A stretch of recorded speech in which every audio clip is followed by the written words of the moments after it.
With spring football now underway, some parents are raising concerns tonight about a youth sports organization that thousands of students are part of here on the First Coast. They're speaking out about the safety of athletes in the St. John's Middle School Athletic Association and what they say is a lack of transparency. And we've learned the school district plans to put a new licensing agreement in place for next school year. Of the 330 students screened, 3 learned that they were at high risk for sudden death. It is the #1 fatality cause in youth athletics. We've had 20 kids in the state of Florida that we know of who've experienced sudden cardiac arrest. And it happened without warning. Some, like this volleyball player, survived. He was a healthy kid. No one did CPR, no AED machine. You see stories all the time. Christopher Gallo gets choked up Of thinking about the what ifs. Of kids dying on the field. Because there was nothing. It's a big concern for him and his wife, Megan. Many just think it's never gonna happen. It can't happen here, but it can happen anywhere. They are the parents of 2 boys who represent their schools on sports teams run by the St. John's Middle School Athletic Association. It's an independent, private nonprofit that runs a dozen different sports programs available to students in 19 public middle schools, as well as private and homeschool students. The organization uses district middle school names and facilities under a licensing agreement it's had with the St. Johns County School District for more than a decade. And parents like the Gallos say they pay a lot of money for their kids to take part. Football is $500 to play. And then our 8th grader also played. So you're talking $1,000 for 2 kids to play a middle school sport that's not affiliated with the school at all. According to the most recent tax form on the IRS's website, the organization's total revenue in 2023 was $1.48 million. After expenses, the nonprofit reported spending $148,000 more than it took in that year. We asked the association for its financial statements, which according to its tax filing are available for public inspection, but we have yet to get them. When we first sat down with the Gallos last summer, they told us they had been urging the organization to have automated external defibrillators, known as AEDs, at all games and practices, and to require coaches to be CPR certified.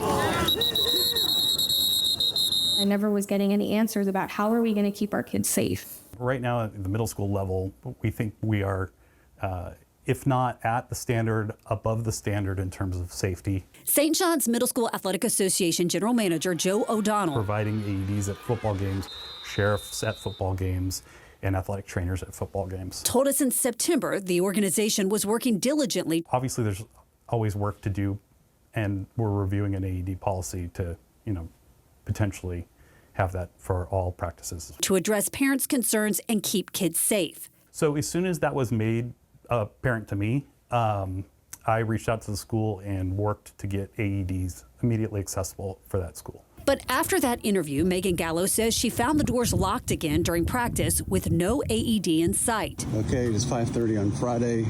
Practice should be going on the field. I'm at Mill Creek Academy. It is Tuesday, September 23rd. Tuesday, September 30th. Doors. It's 6:20. Football practice is going on down at the end of the field. The AED machine is in this PE building that is locked up tight. Now, months later, they are still pushing for change. This started last year, and we've gotten the runaround. Yeah, over and over again. I started last year before the spring season started, asked about, are the coaches CPRs trained? Is there an AED machine that they carry? And we never got a straight answer. After we reached back out to the organization, the Gallos received an email from their new head coach, the association's board president, Corey Felton, saying every single coach on our staff is AED and CPR cleared.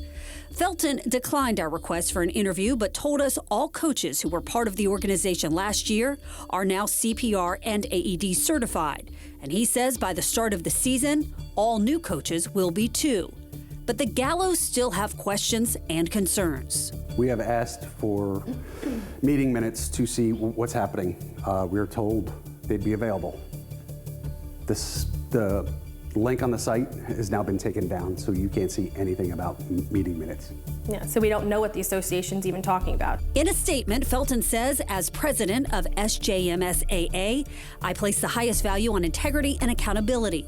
Our priority remains the well-being of our players and the preservation of community trust. I think the association needs to step forward and, let everybody know this is where all our money is going. This is how we're handling the health and safety. Felton tells us they are creating a new position, a safety commissioner that will be filled by a physician's assistant.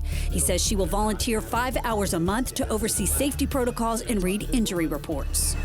Oh, beautiful run by the quarterback. I think they need to get with the school district as well, is get everybody together.